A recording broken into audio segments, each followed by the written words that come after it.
2 weeks into 2018, and WWE continues to put on terrible television. I'm really tired of coming on here sounding like a broken record, man. We're 3 weeks away from the Royal Rumble, and I honestly have no interest in anything that WWE is presenting to me outside of NXT. And that's the God honest truth. You look at Monday Night Raw, and it's just very difficult to get through a 3-hour Monday Night Raw.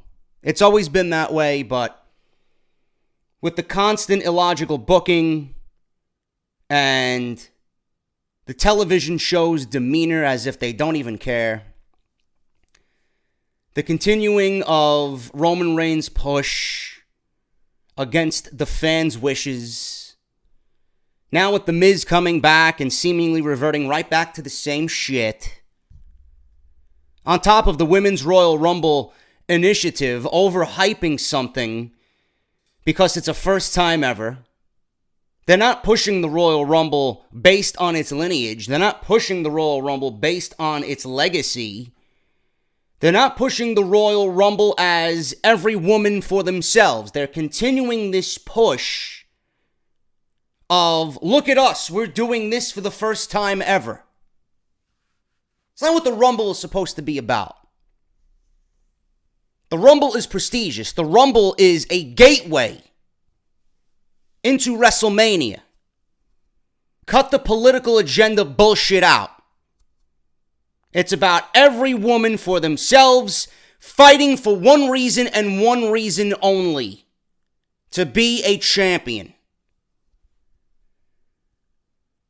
Samoa Joe was injured on Monday Night Raw, and there goes the best thing on that show outside of Braun Strowman.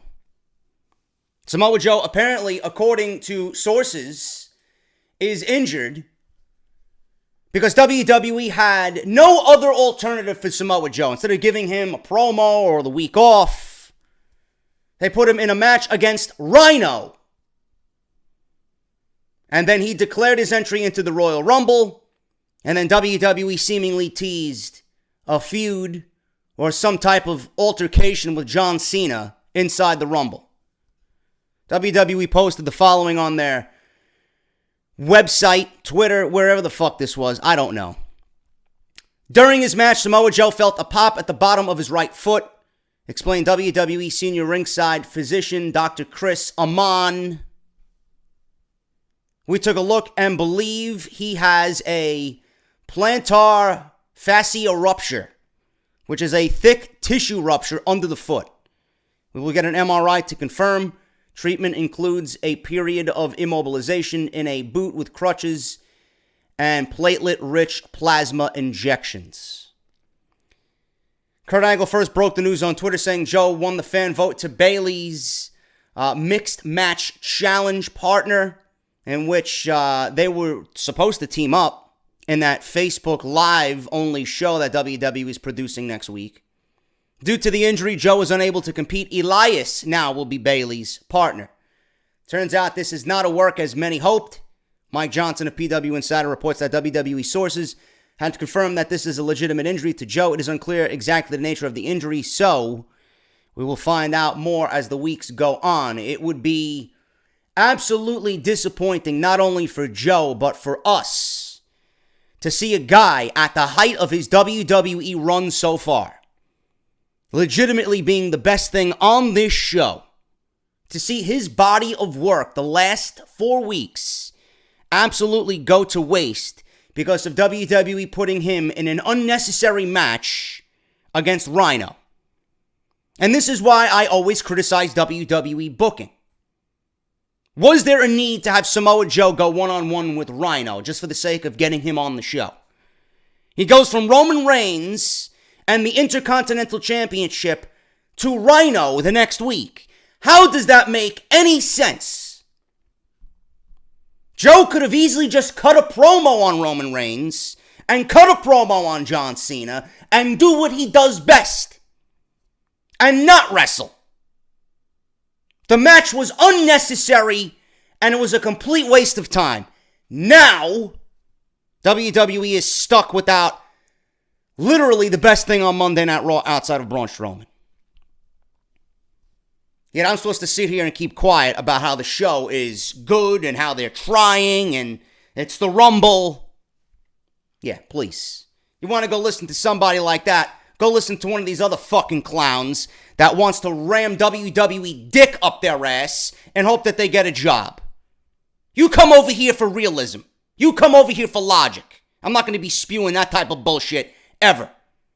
So hit the fucking dislike button and get the fuck off my channel. Smackdown Live, completely different fucking story. At least they're trying. But what they do is present predictable programming. This United States Championship tournament and anything good to come out of it, we won't see it until Dolph Ziggler comes back. Because I got news on Dolph Ziggler in today's show. This tournament is absolutely a waste of everybody's time. It's like WWE gave you the winners of these matches on Tuesday's show. Bobby Roode comes out to sit next to the announce team with Mojo Rawley winning his match against Zack Ryder. And then Jinder Mahal cuts a promo on the Titantron after the match is over. I wonder what the final is going to be.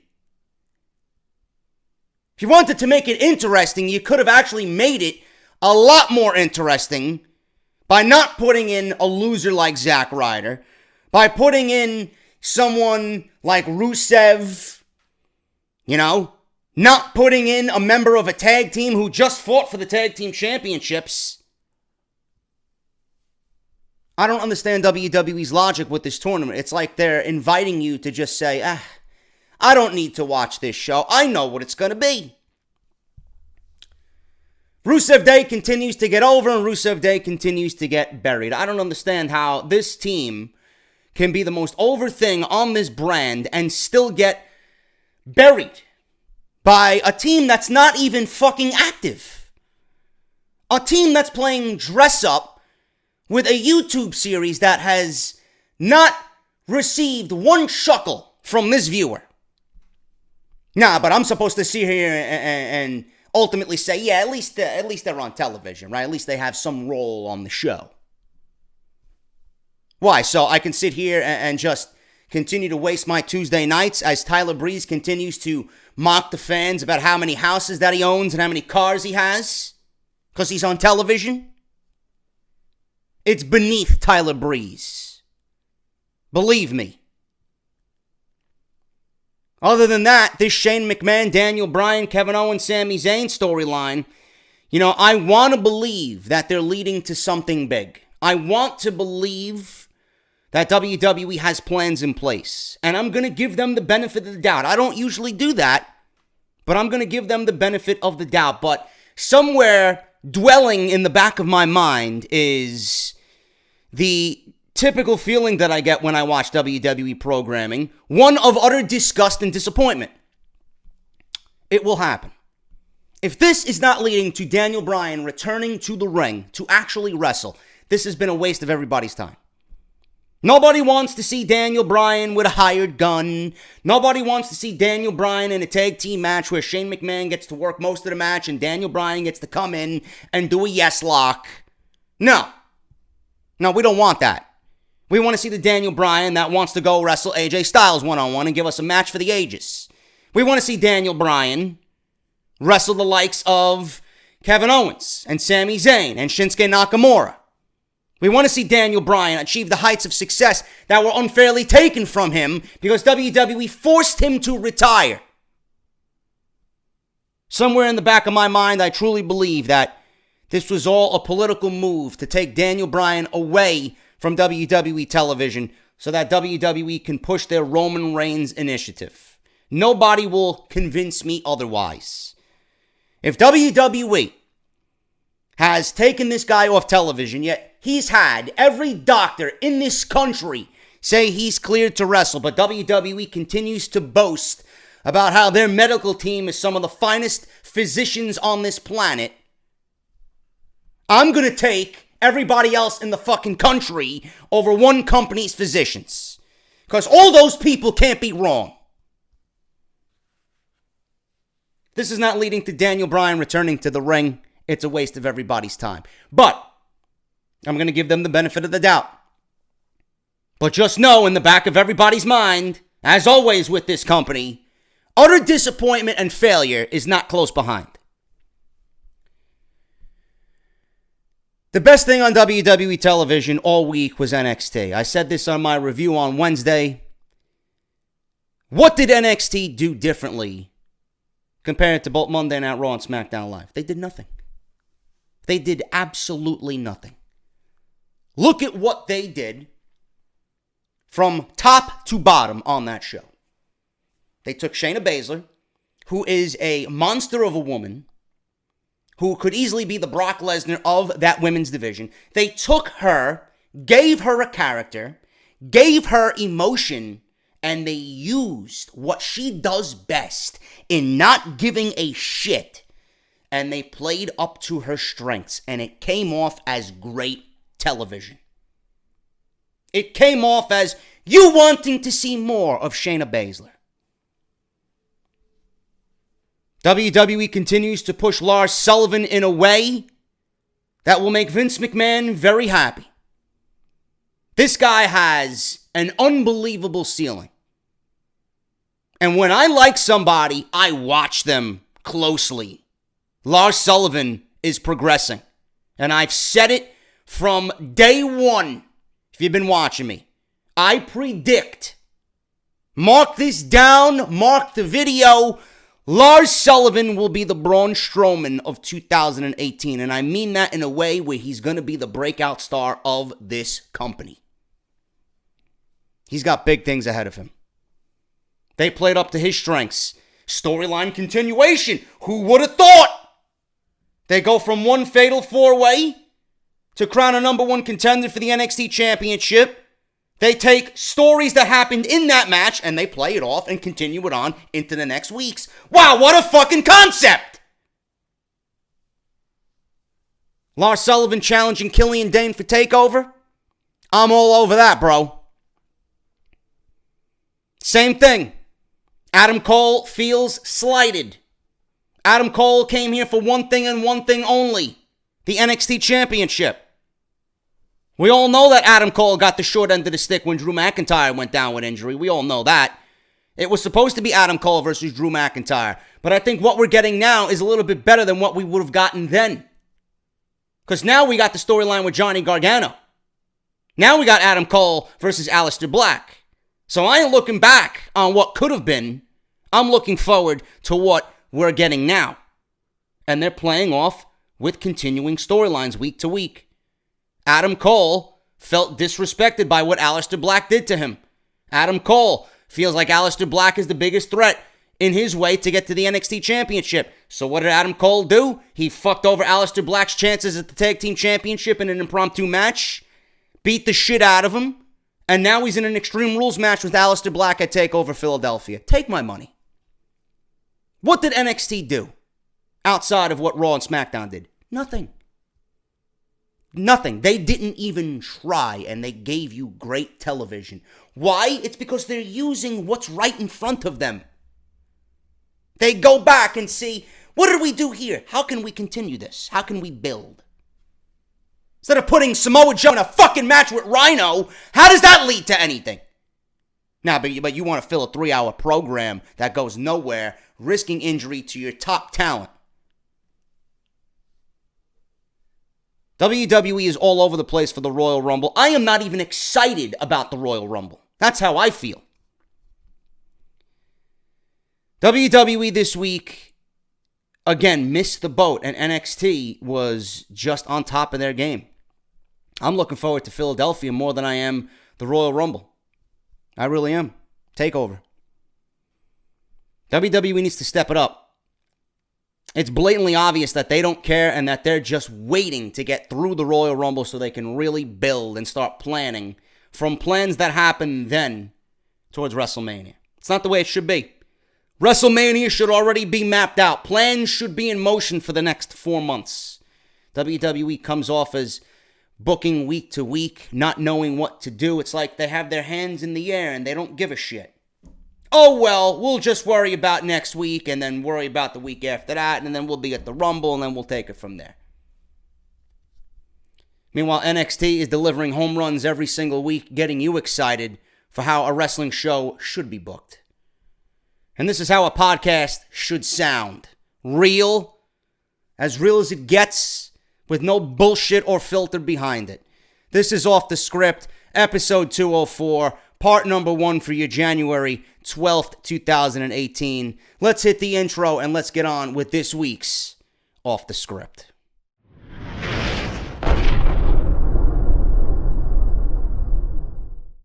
So I seen this photograph floating around online. Apparently, Cody Rhodes and the Elite have set a date for their all-in show. Now, I don't want you guys to get a major erection right now, being that it says all-in Chicago, Illinois. I hope Chicago gets it. I'm hearing that it's either Los Angeles or somewhere out on the West Coast or Chicago. I hope it's Chicago. I really do. Chicago's got some of the best wrestling fans on the planet. But I want you guys to look at this show. Can you imagine? Can you even fathom? I'm getting chills just looking at this fucking thing. Can you imagine if this is the show? Can you imagine these 4 matches headline that show? This is better than Wrestlemania. This is better than any WWE production this year. And it's a show being funded by Cody Rhodes and the Bullet Club. Kenny Omega versus CM Punk. Daniel Bryan versus Kota Ibushi. The villain Marty Scurll versus the King Neville. Jericho, Rey Mysterio, and Jushin Thunder Liger versus Cody Rhodes and the Young Bucks. I don't know who made this poster or photo, but Jesus fucking Christ, dude. You have to be absolutely out of your mind if you aren't excited about this shit. You have to be a fucking zombie if you aren't excited about this shit. If this is the show and tickets go on sale, I swear to God, man, I'm going to do everything in my fucking power to get tickets to this show. That is unreal. Bullet Club announces the date for the 10,000 seat show. It's official. They've announced it will take place on September 1st. The news was first announced on their social media accounts. You can even follow the show's official Twitter page at all_in_2018. There's no word yet on the venue, but Los Angeles and Chicago, like I said, are the front runners to host this show. The idea came to fruition a few months ago when Dave Meltzer, in response to a question from a fan, said that he didn't think that Ring of Honor would sell out a 10,000 seat arena anytime soon. Rhodes chimed in and says that he would take that bet. So he's going all in like Daniel Negreanu at the fucking poker tables. The wheels were put in motion and the event will be self-financed by Rhodes and the Young Bucks. Updates will come as more news becomes available, but you can check out their teasers on their official YouTube channel and their official Twitter page. So that is that, man. All in. JD will be all in if that is the fucking card, man. Thank you guys so much for joining me. I figured I'd make you erect to start this episode of Off the Script. Sorry that it's late. Again, not really feeling all that well. Hopefully whatever is bothering me passes. But I want to thank everybody for showing up here. Episode 204, part number 1 for your Friday, rainy Friday if you're here in New York City. This is January 12th, 2018. And we got a lot of news to go over today, man. We're going to go over why WWE may have very well canceled AJ Styles versus Shinsuke Nakamura for WrestleMania 34. The WWE Championship match that we all desire. Vince McMahon is giving us the good old middle finger. Fuck you, Vince McMahon. So we'll go over that. I got a ton of Royal Rumble and Smackdown Live news, so you're not going to want to go anywhere. It's going to be an action-packed episode of Off the Script. Make sure you guys are following me on Twitter at JDFROMNY206. Thank you to all the new Patreons who have joined in support of what I do on the channel, man. Thank you guys so much. Monday Night Raw, Smackdown Live, and NXT reviews are on the channel. They are live, so if you guys want some more content, make sure you go and check that out. If you missed anything from last weekend, Off the Script 203 was excellent, I must say. Plus, we did a New Japan Pro Wrestling Wrestle Kingdom 12 full show review. So if you guys missed that or haven't even seen Wrestle Kingdom yet, I urge you to go watch it. Jericho versus Omega was a fucking classic. And I reviewed the entire show, so make sure you guys go and check that out.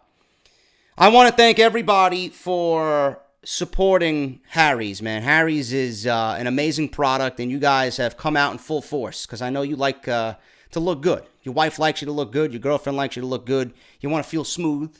If you guys seen me last week, this is Harry's, man. This is all Harry's. I want to thank everybody for signing up for the free trial set, man. Obviously, it's a one-time deal.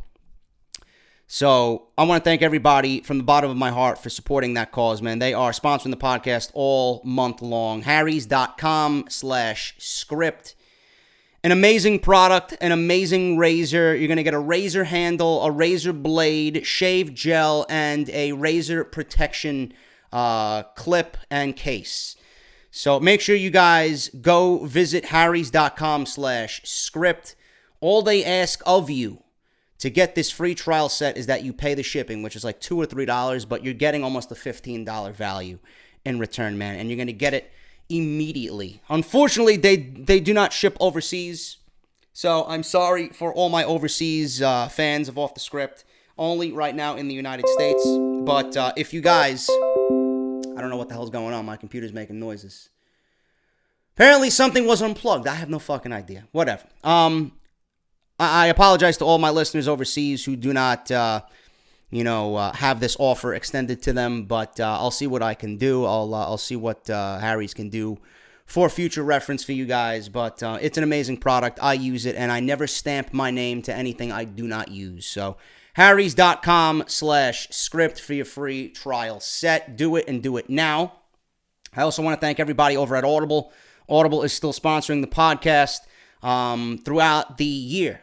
They did it all last year. They're going to extend it all through this year, man. So if you guys are a new listener of Off the Script and you guys want to support by doing nothing but listening to the show, all you have to do is go to audibletrial.com/offthescript. Make sure you guys sign up. You're going to get 1 month free of Audible service. You're going to get one free audiobook of your choice. And you guys are going to be on your way to exploring Audible. If you guys don't even want to do it anymore past the 30 days, you can cancel within that 30-day window and keep your audiobook for free. There will be absolutely no charge to you. Absolutely free. So that's audibletrial.com/offthescript. And if you guys want to get your t-shirts to support the show, I have a complete online store, 12 t-shirts in total. That is barbershopwindow.com/offthescript. So thank you guys so much for all of that. Your support is greatly, greatly appreciated. We're going to start the show off with the top story of the week here, man. Vince McMahon does not want AJ Styles versus Shinsuke Nakamura for the WWE Championship at WrestleMania 34. Then what the fuck does he want? What does he want? I don't understand how Wrestle Kingdom can give you the match that we should be getting at Wrestle Kingdom 12. They give the fans what they want. They make sense. But Vince McMahon doesn't want to do what the fans want. Vince McMahon doesn't want to make his show as great as it could possibly be with the talent that he has right now at the tip of his fingertips. I don't understand this. Smackdown Live. We heard the announcement from Daniel Bryan. AJ Styles will defend the WWE Championship against Kevin Owens and Sami Zayn in a handicap match at the Royal Rumble. I want to correct something that I have been stating because I really didn't know what the hell they were doing. I was pitching the idea of maybe this is a way for Daniel Bryan to kind of break up Sami Zayn and Kevin Owens, but it is a handicap match. You know, I'm not sure what the rules are. Whoever pins AJ Styles is going to be the WWE Champion, or if the team of Sami Zayn and Kevin Owens win, are they dual WWE champions? Is it going to be one belt between both guys? Are we going to have both guys defend the title whenever they want? I don't understand the logic behind that. So I want to correct myself because I thought it was like triple threat rules with the handicap stipulation behind it. Maybe Sami goes for the cover. Kevin Owens gets upset. Maybe Kevin Owens goes for the cover. Sami Zayn gets upset, and we lead to a separation from that, and we get Sami Zayn versus Kevin Owens at WrestleMania, with Sami again turning babyface. I don't know. I honestly do not know. Their match might seem like the next step to continue the feud between Owens, Zayn, and Shane McMahon, but it's being reported that WWE officials could be planning a huge title change for Kevin Owens or Sami Zayn. Originally, the creative plans were for John Cena to win the Royal Rumble, and I mentioned this on the Smackdown Live review, and I'm going to go over it again here just in case you guys missed it. I've been up late every night this week because I can't fucking sleep. I'm on WWE's YouTube channel, and I'm streaming right from my phone to my television because it's hooked up to my Verizon Fios, and I'm watching the 2008 Royal Rumble. I'm watching the 2013 Royal Rumble. 2 Royal Rumble matches that WWE put in full. They uploaded the full matches of those particular Royal Rumbles on their YouTube channel as exclusives. Now, why did they do that? Those were 2 Royal Rumbles in which John Cena won. 2008, he came back from a 9-month injury in 4 months and eliminated Triple H to win that Royal Rumble. Same thing in 2013. He wins the Royal Rumble by eliminating Ryback. So that was that. Why did they upload 2 Royal Rumble matches in which John Cena won 5 years apart from one another? 2008, 2013. Is 2018 again John Cena's year? 5 years apart from one another? Every 5 years he wins a Royal Rumble. Is John Cena being set up to win the Royal Rumble? Now, it isn't a foregone conclusion. Now, WWE does these things to tease what they could be planning ahead during WrestleMania season. They did the same thing with Kane when he was about to make his return to television. All of a sudden, we've seen Kane clips and Kane returns and Kane matches on WWE's YouTube channel. Eventually, it led to Kane's return and his feud with Braun Strowman. Now we're unfortunately stuck with Kane in the WWE Universal Championship match, that is. The Universal Championship match at the Royal Rumble. So could this be a window into the future for WWE? I hope not. John Cena winning the Royal Rumble is just terrible, terrible, terrible creative. The only one who would be happy about that is Luigi. And we don't want that. We want Nakamura. Nakamura is the odds-on favorite. Now, I'm also hearing, I think I'm going to talk about it here in this report, I'm hearing Dolph Ziggler could win the Royal Rumble. That don't make any sense whatsoever. I'm hearing Baron Corbin could win the Royal Rumble. How the fuck does that make any sense? Who the fuck wants to see Baron Corbin in the WWE Championship match at WrestleMania? You could take a look at Baron Corbin's body of work. Is he cut out for a main event spot at WrestleMania? Let me think about that one. There's no way you're getting him ready in 2 months. Fucking ridiculous. I don't know who came up with that shit. Then the other name is Batista. Batista could always be a surprise in the Royal Rumble, but why would you want another guy coming back after being away for so long to come back and win the Royal Rumble? Do you really want to have WrestleMania 30, WrestleMania season happen all over again? When he won the Royal Rumble that year, you really want that to happen again, right? It's like they never fucking learn. It's like Vince McMahon has dementia. Really. Now, like I said, the original creative plans were for John Cena to win the Royal Rumble match and capture the WWE title from Jinder Mahal. That is obviously not the case. Jinder Mahal now has his sights set on the United States Championship. A new rumor reported the powers that be had something much bigger planned for Cena, and the expectation was for Shinsuke Nakamura to win the Royal Rumble to set up the long-awaited rematch of Nakamura versus AJ Styles at WrestleMania 34. However, it's being reported that Vince McMahon is being quite stubborn about John Cena breaking Ric Flair's world title record at WrestleMania. Now, on paper, that would mean Cena versus Styles, but we've seen that already. And I've talked about this last week. What are these guys going to do in 2018 that they did not do last year? John Cena is declining. I'm not saying that he won't have a great match with AJ Styles, but I mean, WrestleMania is the showcase of the immortals. It's not fucking repeats of Seinfeld. If I want to see repeats, I'm going to watch Seinfeld on TBS and laugh my ass off. If I want to watch WrestleMania, I don't want to see the same fucking people in the same spots every goddamn year. You have AJ as WWE champion. There's nobody else on this fucking roster to give AJ Styles a great match at WrestleMania. You have to look to John Cena. I'd rather see Styles versus Ty Dillinger at WrestleMania.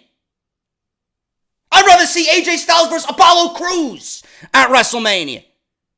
Anything but the same fucking garbage. Vince McMahon wants him to break Ric Flair's world title record. What, the fake record that exists? What's Flair's record? 22, 23 world titles? 17? There's a lot of hype right now for Styles versus Nakamura. People are feeling it. People are itching for it. People are thirsty for it. In order to have both matches on the card, AJ Styles would have to drop the WWE title before WrestleMania, which many fans are now thinking Kevin Owens will win the WWE title at the Royal Rumble, or Sami Zayn, or both of them. I don't know how that's going to work. We still don't have any concrete plans as to how this handicap match is going to work. Afterward, the WrestleMania 34 card would have John Cena versus Kevin Owens for the WWE Championship. No, I don't want to see that. Nobody wants to see that. We've seen it already. I'd rather see Sami Zayn versus Kevin Owens again for the fucking 28th time than see John Cena versus Kevin Owens again. WWE officials are so adamant that Nakamura and Styles should not take place, but there are some that want it to actually happen. Well, good for you guys. You guys actually deserve a fucking cookie at lunchtime. There's just some debate about their match being for the WWE Championship.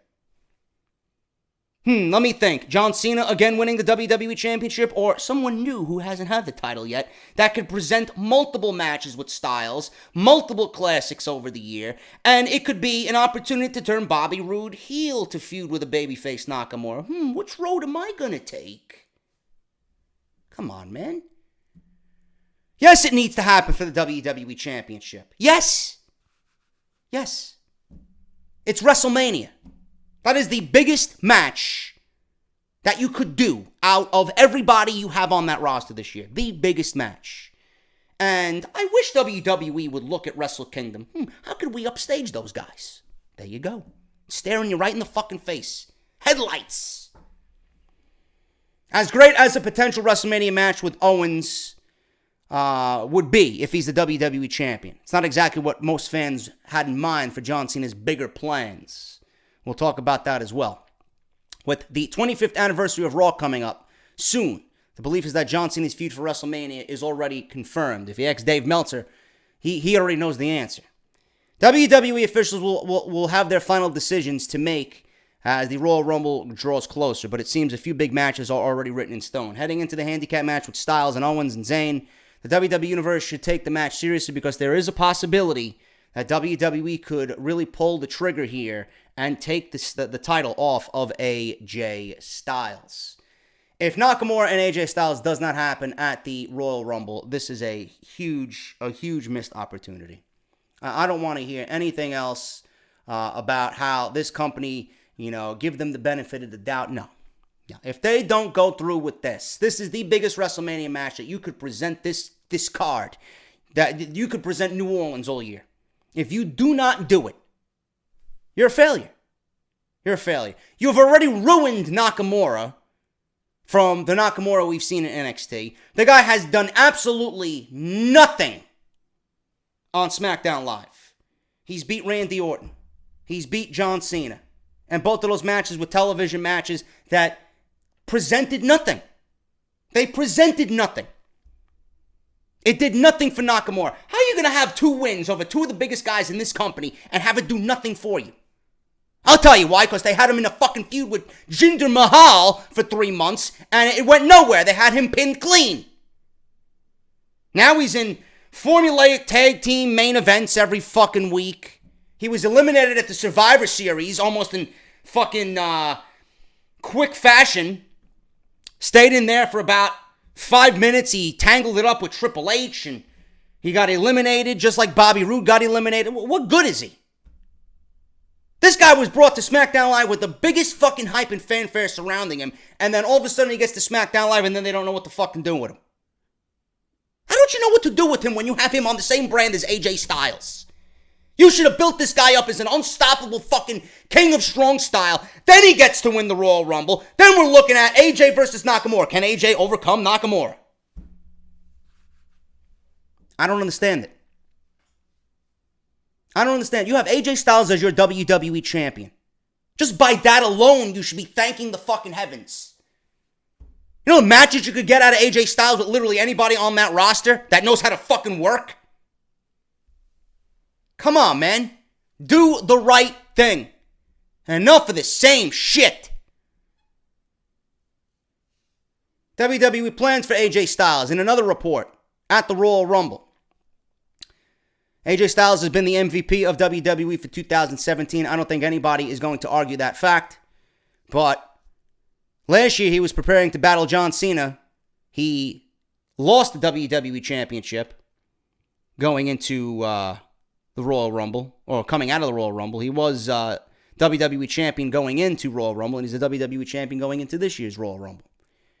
Cena caught World Championship number 16 before dropping it in the Elimination Chamber match, which was won by Bray Wyatt. Another mistake WWE didn't realize they were making, dropping the title from Bray Wyatt to Randy Orton. While Styles went on to steal the show against Shane McMahon at WrestleMania 33. Although Cena is a tough test in itself, this time SmackDown Live General Manager Daniel Bryan has booked AJ in a handicap match against Kevin Owens and Sami Zayn with the championship on the line. The odds are stacked against him, and despite how much Owens and Zayn are entertaining the WWE fans, the majority want Styles to reign supreme at the Royal Rumble in hopes that he could meet Nakamura at WrestleMania 34 in New Orleans. Now, according to Cage Side Seats, the first part could actually happen. Styles could retain the championship at the Royal Rumble. According to the source, this match could see Owens turn on Zayn, thus turning Zayn babyface again while Owens remains the despicable heel that fans love to hate. This is what I'm thinking. Although it could happen the other way, it's difficult to imagine Owens as a face and Sami the heel now. Owens is a born and bred heel. Simple as that.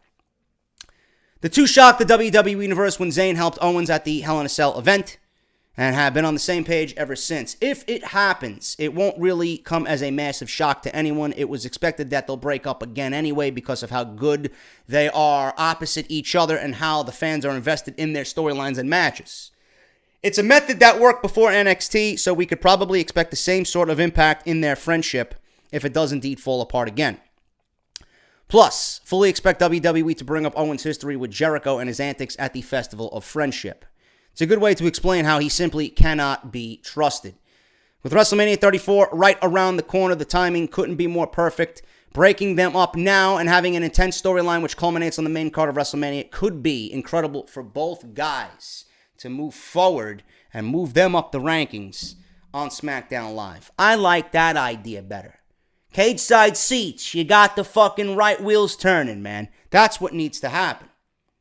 So, either way you look at it, Vince doesn't want it, but there are people in WWE that do want it. But ultimately, it's going to come down to Vince McMahon. And has Vince McMahon ever made you happy? Has Vince McMahon ever given a shit about what you want? No. He says it. They say that the fans are the heartbeat of the product.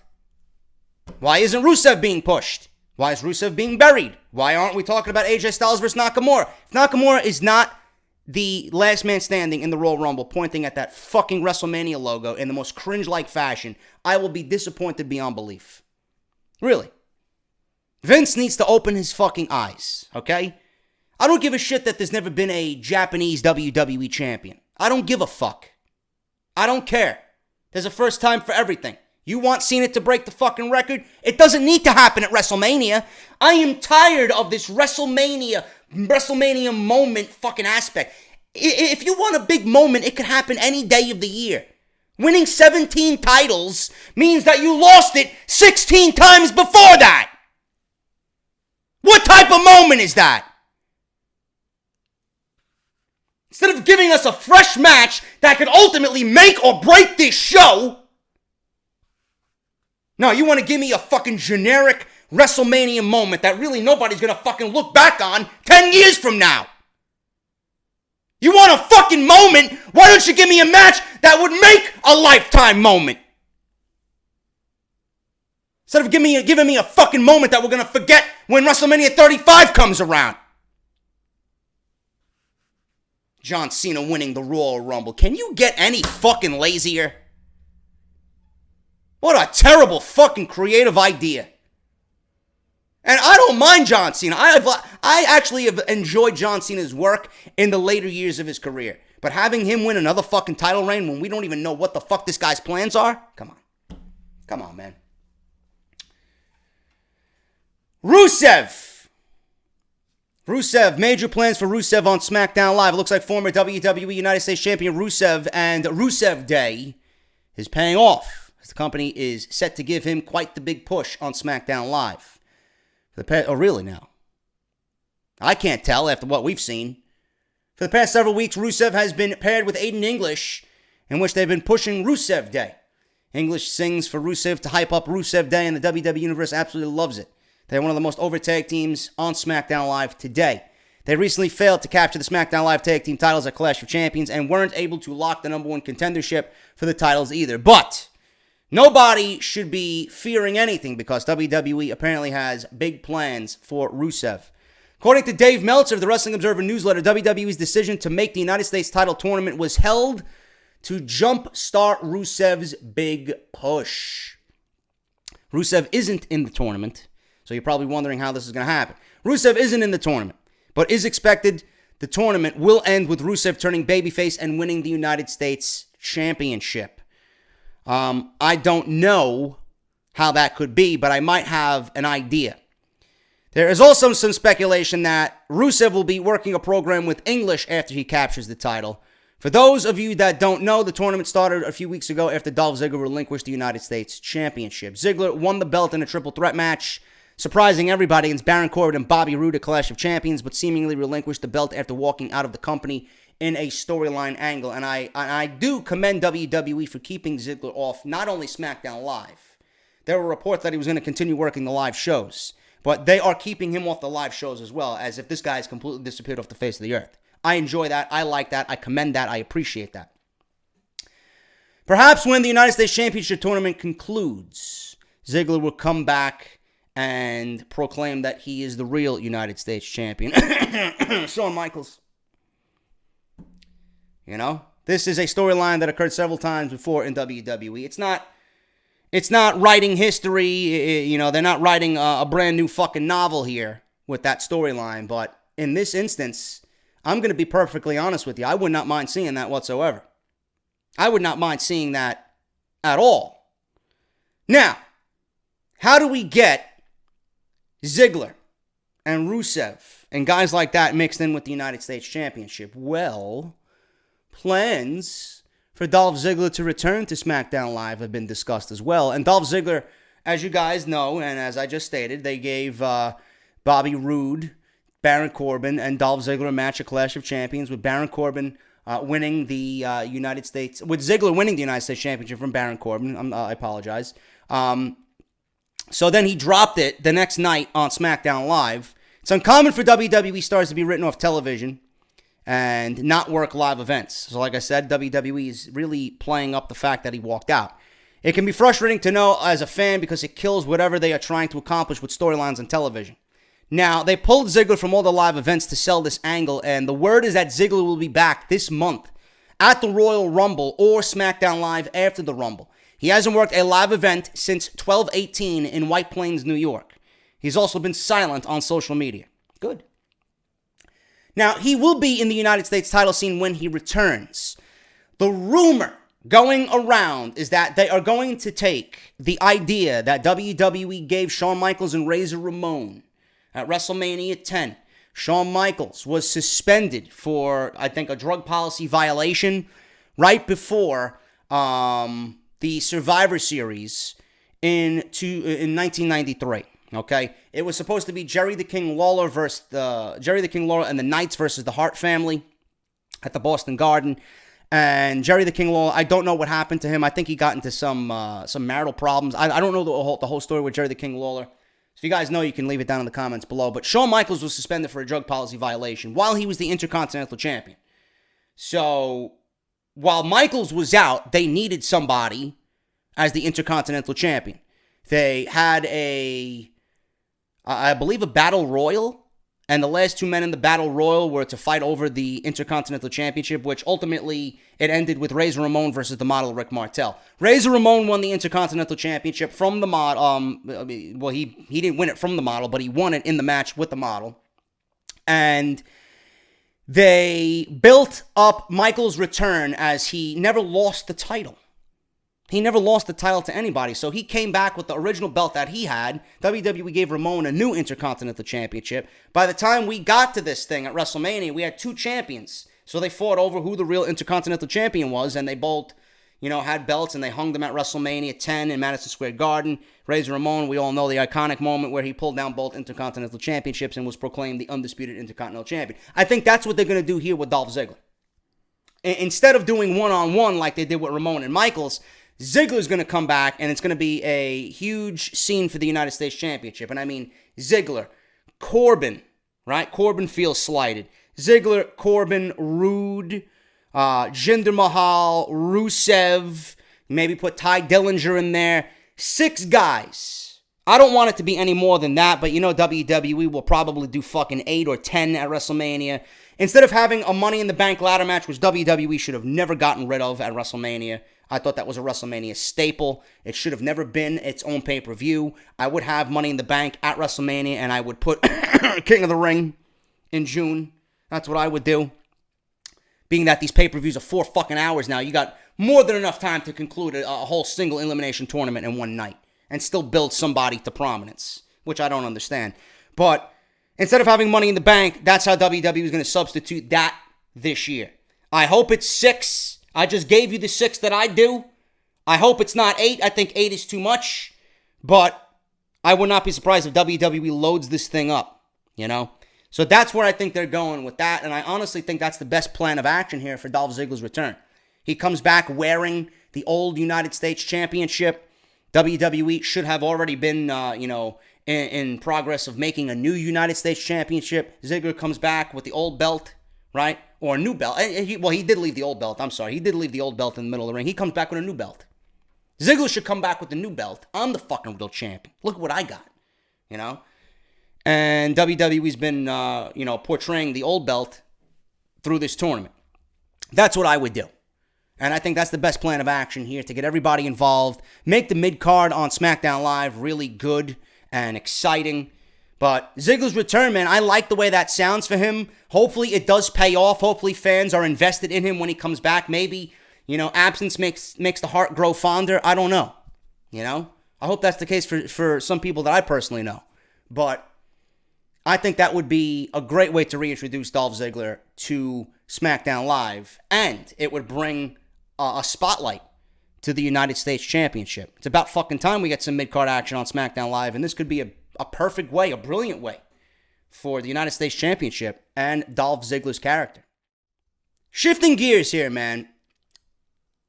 I didn't really give a shit about the mixed match challenge that WWE has going on. I think it airs next Tuesday after SmackDown Live on Facebook. Watch, Facebook Live, whatever the fuck they're calling it.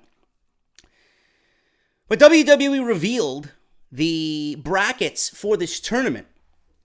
And just based on the fact that it's a tournament, I might actually tune into this, man, because you guys know how I love my tournaments. But WWE and the way that they have kind of like nonchalantly presented this thing, it's come off in a very genuine way. It's come off in a very shoot-like manner, which I appreciate because you see people's genuine feelings and emotions and excitement. Like, we were watching Monday Night Raw on Monday, and The Miz was waiting in the parking area, and a limo pulls up, and he didn't know who his partner was going to be, and Asuka comes out, and he's just genuinely shocked. He's like, "You're my partner? Shit, we're going to win this whole fucking thing."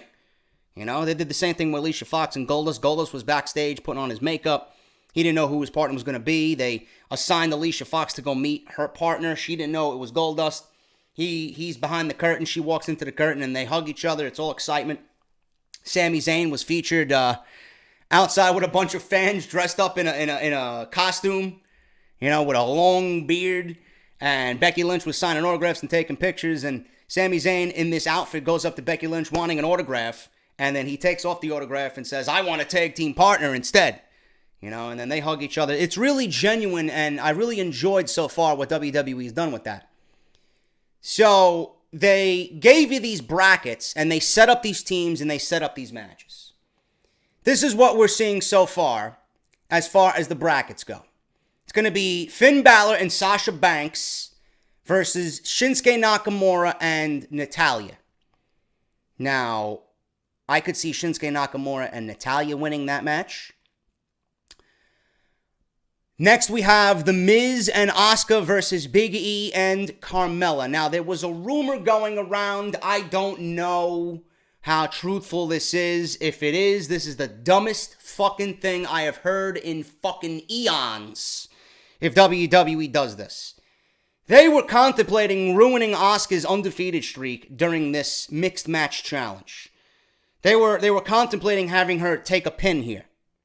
Now, I don't know what the fuck that would do, why they would want to do that, but their logic is it would bring awareness to the show. Awareness to what? You're gonna sabotage this woman's 500-day reign of being undefeated for a show that's a one-time thing? Who the fuck do they have working for this company? Clearly they're not fans of wrestling. That would be the worst fucking thing I have ever seen. Miz and Asuka should win this whole fucking thing. Big E and Carmella, they're going to go over Big E and Carmella. So Shinsuke and Natalya versus The Miz and Asuka. That's my next round match. Strowman and Bliss. I don't know why they have Braun Strowman in this thing. How could you even contemplate them losing? Braun Strowman and Alexa Bliss versus Zayn and Becky Lynch. Clearly, Braun Strowman and Alexa Bliss are going to win. Goldust and Alicia Fox versus Uso and Naomi. I ain't taking anybody there but Uso and Naomi because they're the more high-profile couple. Elias and Bayley versus Rusev and Lana. I'm going with Rusev and Lana. Apollo Crews and Nia Jax versus Bobby Roode and Ric Flair. I'm going with Bobby Roode and Ric Flair. So, Roode and Flair versus Rusev and Lana. Strowman and Bliss versus Uso and Naomi. Nakamura and Natalya versus Miz and Asuka. Going with Miz and Asuka. Going with Strowman and Bliss. Going with... I don't know how this thing is made up. I'm going with Miz and Asuka. Then I'm going with Strowman and Bliss. Then I'm going with Roode and Flair. And then I'm going to take Miz and Asuka in this thing in the end. I don't give a fuck how big Braun Strowman is. I don't care. That's just the way I see it. Miz and Strowman had something together not too long ago. Asuka and Bliss have something going on now with the Women's Championship. I could see that being the final. I really could. But WWE has set this up to where we're going to get some type of storyline that's playing off on WWE television. But being that it's a tournament aspect, and just for the simple fact that they're even contemplating Asuka losing here, I'm going to have to watch. Because if that happens, I might just fucking raid Titan Tower with pitchforks and fucking flaming barbed wire, baseball bats. That would be terrible.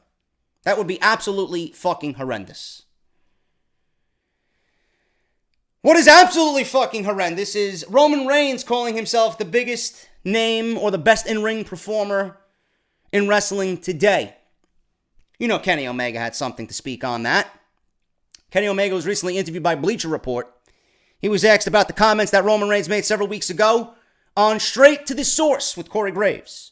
Reigns called himself the best in-ring performer in the world right now. This was something that sparked a lot of debate amongst wrestling fans. I gave you the reason of Roman Reigns wanted to bring awareness to himself And by making outlandish comments, that's exactly what he did. Whether he believes it or not, that remains to be seen. But he said it for attention-seeking purposes.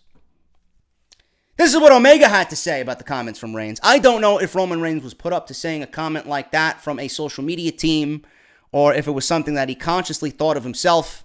But I thought it was pretty smart of him to do that, to say that, because it has become instantaneously a topic that people were talking about. Kenny Omega is a bright individual. And then he goes on to say, and just because it sounds just so ridiculous, you know what I mean? Omega continued, by no means do I actually think he believes those words. There's no possible way. He also said that he takes zero offense to Reigns saying what he said. I don't have to feel like I have to speak up about it.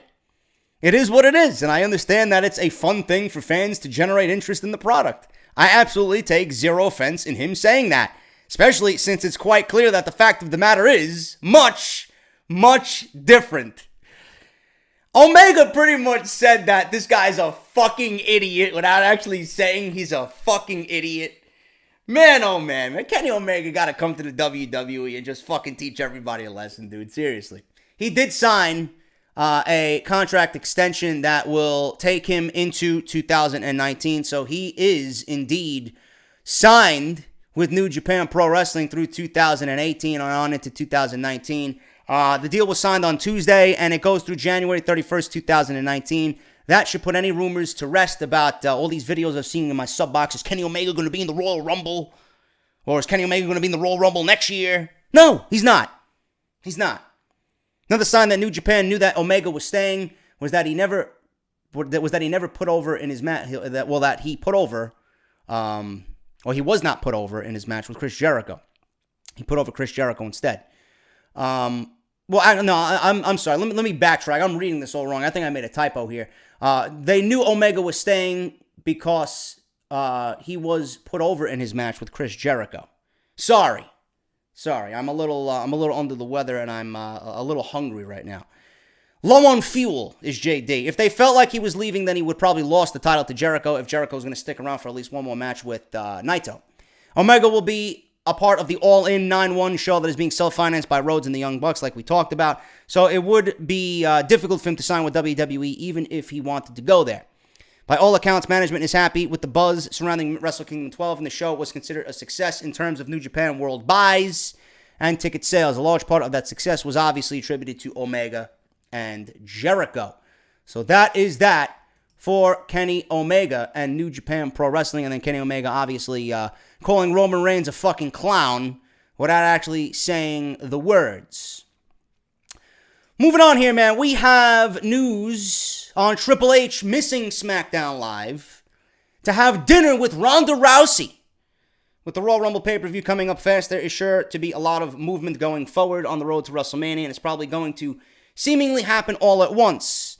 It can be a lot to take in at the same time, but WWE fans are resilient because they've done it for 34 years now. Ronda Rousey's name has been tossed around the WWE rumor mill for a long time, and it looks like something might finally be happening. With reports of Rousey training hard in the ring with Brian Kendrick, Ronda Rousey, or Rowdy Ronda Rousey, is learning a new art form, and we can only assume she's taking it well. Rousey was reportedly supposed to be filming in Bogota, Colombia for Mark Wahlberg's upcoming film Mile 22, but apparently she's still in the United States because TMZ is reporting that Rousey and Triple H have been seen having dinner, or were seen having dinner, at the Republique restaurant in Los Angeles during SmackDown Live. It's a pretty big deal if Triple H is missing fucking SmackDown Live to sit down across the dinner table with Ronda Rousey and her agent. So, if that is the case, and Triple H is missing a show on the road to the Royal Rumble to have dinner with Ronda Rousey, you know something is brewing. Ronda Rousey's deal is probably being constructed as we speak. The plans for Ronda Rousey are in place. Her WWE debut is more than just imminent. So I find that to be incredibly interesting. Ronda Rousey having dinner with Triple H. Will she be in the Royal Rumble? I don't know. I would rather her not win it. And I stated this already. If Asuka is not the champion by the time the Royal Rumble happens, then Asuka coming in at number 1 and winning the entire thing is the way to go. If Ronda Rousey's going to come on in and win the Royal Rumble, Asuka better be champion, and then you better put her over. Better put Asuka over against Rousey at WrestleMania. Simple as that. Because Rousey's not going to be a full timer. Rousey's going to have that Brock Lesnar deal. She's going to have that Brock Lesnar-esque aura about her. She's not going to be there every single week. She's not going to be there every single pay-per-view. She's going to be there when you call upon her to have a big match. So that's the deal with that. But Paige is not going to be in the Royal Rumble either. We'll talk about that this weekend. Paige is going to be missing the Royal Rumble because WWE is worried about her health again after that scare a couple of weeks ago with Sasha Banks during the holiday tour. Triple H also talked about the possible in-ring return for Daniel Bryan. And this is where we'll end with this on Off the Script. Like I stated in the beginning, if this Shane McMahon-Daniel Bryan deal is not leading to Bryan returning to the ring, then it's a complete waste of everybody's time. It's like you're cock-teasing everybody. Many fans are hoping that Daniel Bryan will be allowed by the WWE to come out of retirement and return to the ring once more to compete. More than once. We want to see him back completely. Currently, however, he hasn't been cleared by WWE doctors to compete in the ring for them. If the Smackdown Live general manager isn't cleared by WWE to compete in the ring, many fans believe he will leave the WWE in order to go wrestle somewhere else, either with Ring of Honor or New Japan. Dr. Joseph Maroon will be the person that makes the final decision regarding Bryan possibly being allowed to wrestle in WWE again, and his decision could ultimately decide as well if Bryan stays or leaves the company once his contract expires in April. Now, I read that WWE offered him a contract extension. Daniel Bryan turned it down. He's not happy with his position on SmackDown Live. WWE now, to get back at Bryan, is contemplating turning him heel because their thought process is, well, if you're going to stay with us through September, we're going to turn you heel and we're going to ruin your momentum going on into the Indies, as if that's going to make any difference. Nobody gives a fuck if Daniel Bryan's babyface or heel. People want to see Daniel Bryan wrestle. I don't give a fuck if he's babyface or heel or not. That's how fucking stupid WWE is. Daniel Bryan has stated on multiple podcasts that Vince, Triple H, every higher up in the fucking company that wears a suit and tie wants Daniel Bryan to wrestle. Why? Because obviously they could make an exorbitant amount of money off Daniel Bryan. Simple. It's not like they don't want him to wrestle. They can't have him wrestle because of political reasons. And they can't have him wrestle because of the litigation that they got going on with a concussion lawsuit right now. How good would it look if WWE has this lawsuit going on and they got Daniel Bryan getting back in the ring and he somehow is injured again, suffers another concussion again, worst case scenario, is paralyzed, death, you know? They don't want to risk that. So that's weighing on their mind heavily as well. During a recent appearance at the Television Critics Association Winter Press Tour panel for the 25th anniversary Raw show, Triple H shed some light on the situation regarding Bryan in the WWE and if he will be able to compete inside the ring again. Triple H said that unless Bryan is cleared medically to compete, he won't be wrestling for WWE again. He went on to praise WWE's medical staff as being some of the best on the planet, while also saying he hopes Bryan makes the best decision for himself and his family. He said, and this is transcribed by GameSpot, there can be no exception medically if the belief is that he is not healthy enough, it is a risk for him to perform, then I don't know why we would ever allow him to step in the ring unless it can be proven otherwise. We have some of the best medical people in the world working for us. Our wellness policy, our concussion programs, our protocols, I'll put them up against any on the planet. The medical experts will make a determination of whether Bryan can set foot in the ring or not. Personally, for him, I know it's something he loved doing and on his own hopes he can get that opportunity again. But at the same time, he's married and has a child. We serve the human being first. WWE doesn't want to see Bryan leave the company for the independent scene, but the man has said himself that he will no longer be SmackDown's general manager once his current contract expires. Therefore, if WWE doesn't clear him to compete, he will probably leave the company. If Bryan does leave the WWE, hopefully the company gives him the send-off that he deserves for everything that he has done for them inside their squared circle. I am honestly torn on this, man. I am 50-50. I'm hearing so many different stories. I'm hearing that Bryan will know before WrestleMania if they will clear him. WWE is scrambling for contracts to get this guy signed because they don't want him to go to New Japan. They don't want him to go to Ring of Honor. That will steal a huge chunk of thunder from WWE. And don't think that WWE doesn't know that. You know, WWE, like I said, has ways to get Bryan on the WrestleMania card. If not for a one-off, give it a test run. Have him go against Shane McMahon. Shane McMahon could be the possible safest opponent for Daniel Bryan. The tag team match that I issued to you guys is a possible way to get Daniel Bryan's name on the headline, on the marquee for WrestleMania. Daniel Bryan doesn't want to do 1, 2, 3 matches a year. Daniel Bryan wants to wrestle, and he said this on Sam Roberts' podcast, at least 100 matches a year, because it gives him an opportunity to gauge how good he's been. You can't really gauge your body of work with 2 or 3 matches. He doesn't want that. He wants to wrestle. It's going to be interesting to see. Triple H, he ain't going to give you no answer here. Nobody in WWE is going to give you an answer. Bryan ain't going to give you an answer. Triple H ain't going to give an answer. Stephanie McMahon's not going to give you an answer. Nobody's going to give you an answer. Why would they? Why would they say, yeah, Daniel Bryan's cleared? It would make waves across the wrestling industry. They're going to save it for when the time is right, because there's going to be a major announcement. It might be the most newsworthy thing of the whole fucking year. They're not going to let the cat out of the bag now. If that's what they want to do, no matter what Magoon wants to do anyway. They're going to save it for when the time is right, and they're going to announce it when they need to. They're not going to let it out of the bag yet. No purpose. No sense.